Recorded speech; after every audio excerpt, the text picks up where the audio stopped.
Vidéo, nous allons parler de l'état probabiliste stable. Donc on dit qu'un état probabiliste est stable lorsqu'il n'évolue pas lors de répétitions d'expériences.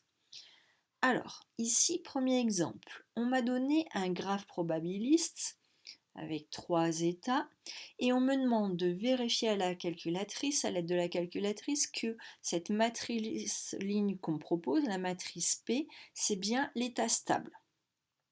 Donc, c'est-à-dire que si A est égal à un moment donné, la probabilité d'être en A à un moment donné est 1/7, la probabilité d'être en B est de 2/7 et la probabilité d'être en C est égale à 4/7, lorsque je répète l'expérience, la probabilité d'être de nouveau en A restera 1/7, la probabilité d'être de nouveau en B devra rester égale à 2/7 et la probabilité d'être de nouveau en C devra rester égale à 4/7. Donc pour vérifier que c'est bien un état stable, on va commencer par chercher la matrice de transition. Donc on a rangé les sommets de notre graphe par ordre alphabétique. On a obtenu la matrice de transition suivante. Et si la matrice ligne qu'on me propose P est bien correspond bien à l'état stable, quand je vais calculer P fois M, il faut que ça me donne P. C'est-à-dire qu'il n'y a pas d'évolution malgré la répétition de mon expérience. P fois M, ça reste P. Donc on a sorti la calculatrice, on a rentré la matrice P, on a rentré la matrice M, et on demande à notre calculatrice d'effectuer P fois M. Et elle obtient de nouveau la matrice P. Autrement dit, la matrice ligne qu'on m'a proposée, c'est bien un état stable. Ça veut dire quoi? Ça veut dire que quel que soit le nombre de répétitions que je vais faire, si au départ P était la probabilité d'être en A est d'1/7, la probabilité d'être en B est de 2/7 et la probabilité d'être en C est égale à 4/7, quel que soit le nombre de répétitions d'expérience que je ferai, la probabilité d'être en A restera d'1/7, la probabilité d'être en B restera de 2/7 et la probabilité d'être en C restera 4/7. Donc ça, c'est la démarche à suivre si on me propose un état stable. Donc je rappelle la méthode. Si l'énoncé me dit montre que cette matrice ligne est un état stable, je commence par écrire la matrice de transition. Une fois que j'ai la matrice de transition, je calcule avec ma calculatrice P fois M. Et je m'assure que P fois M me redonne P. Si ça me redonne bien P, je vais pouvoir conclure que la matrice ligne proposée par l'énoncé est bien l'état stable. Si ça ne me donne pas P, c'est que ce n'est pas l'état stable. Ça, c'est le premier type d'exercice que je peux avoir. Souvent, malheureusement, l'état stable n'est pas fourni dans l'énoncé. Alors on travaille dans ce cas-là avec des graphes probabilistes qui ont une particularité qui sont d'ordre 2 et dont la matrice de transition ne comporte pas de zéro.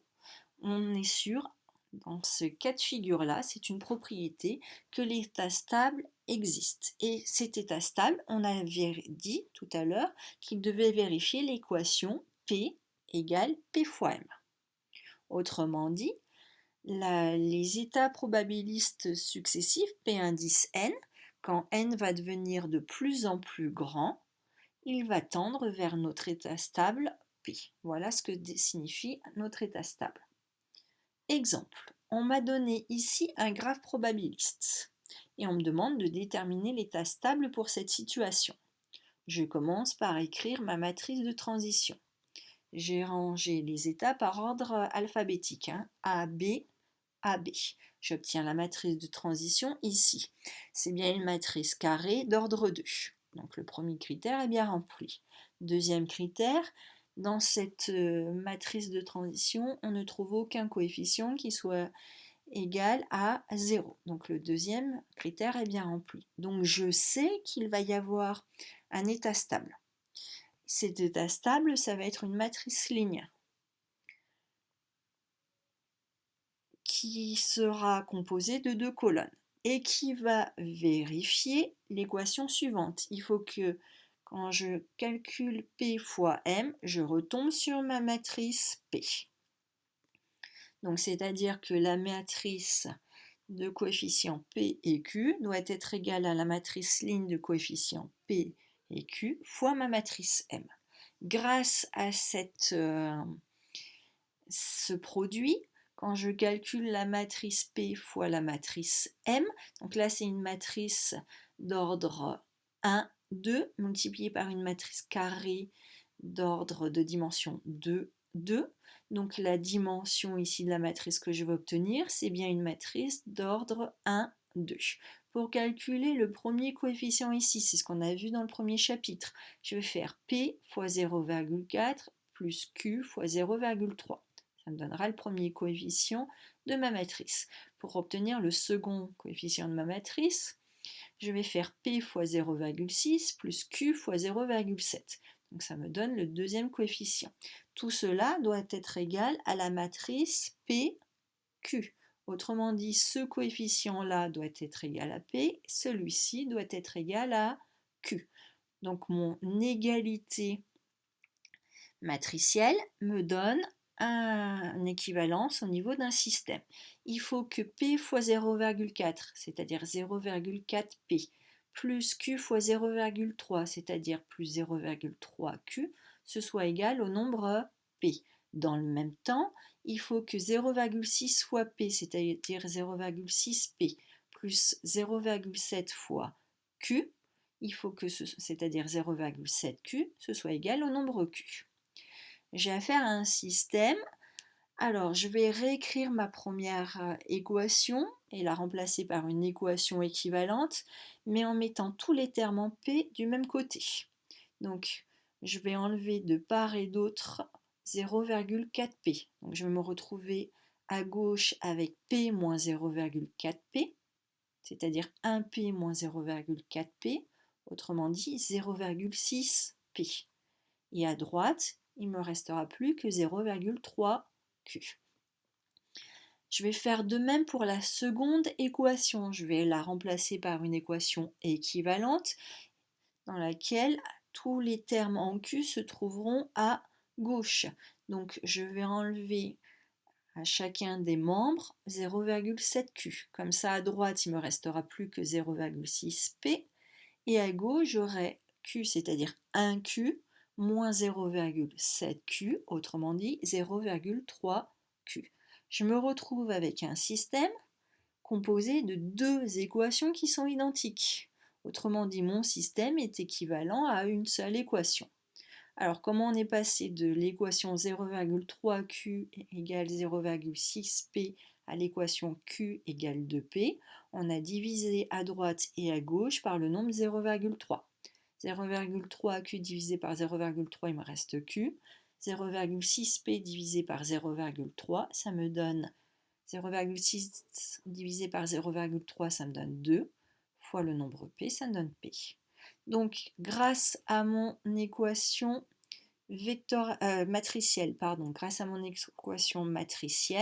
j'arrive à une première équation qui est Q doit être égal à 2P. Mais c'est insuffisant pour déterminer mes deux inconnus. Là, il me manque une information. Je vais revenir au fait que ma matrice ici, ligne, c'est un état de mon graphe. C'est-à-dire que ça va être la probabilité d'avoir A et ça va être la probabilité d'avoir B. Or, je vous rappelle que la somme des probabilités, ça toujours égal à 1. Donc, il y a ici une deuxième équation qui est sous-entendue et qu'on a tendance à oublier. Il ne faut pas oublier que le nombre P plus le nombre Q, ça doit toujours nous donner 1. Autrement dit, le nombre Q, il doit être égal à 1 moins P. Et je vais pouvoir remplacer ici le nombre Q par 1 moins P et dire que 1 moins P doit donc être égal à 2P. Je me retrouve ici avec une équation à une seule inconnue, je vais pouvoir la résoudre. Si 1 moins P égale 2P, ça veut dire que je vais passer tous les termes en P dans le même membre Ça veut dire que 1 est égal à 3p. Autrement dit, p est égal à 1 tiers. Si je connais la valeur du nombre p, je vais pouvoir en déduire la valeur du nombre q. Q, c'est 1 moins p, c'est-à-dire 1 moins 1 tiers. Ça me donne donc 2 tiers. Mon état stable, c'est donc la matrice P, ma matrice ligne, qui est égale à 1 tiers, 2 tiers. Ça veut dire que quelle que soit la situation initiale, l'état initial, c'est-à-dire la probabilité de A et de B au démarrage, les probabilités d'être en A et la probabilité d'être en B, elles vont tendre respectivement vers 1 tiers et vers 2 tiers. Ça veut dire qu'à long terme, après un grand nombre de répétitions, la probabilité d'être en A va tendre vers 1 tiers et la probabilité d'être en B va être égale à 2.